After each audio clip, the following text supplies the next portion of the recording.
Talented artisans all around the world are being pushed to the margins of society. They're being devalued. I'm Joshua Prabhakar, CEO of CK Thomas.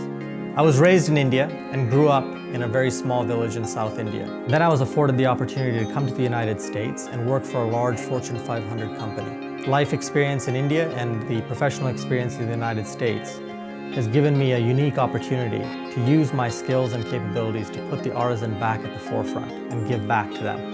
And that's what I intend to do with CK Thomas.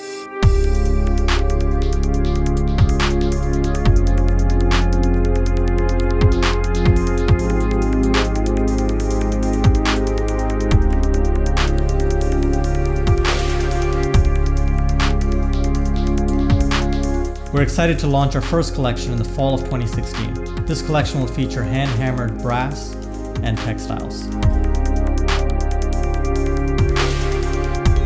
There's new hope for artisans and new hope for craftsmanship. Now it's our turn to do something.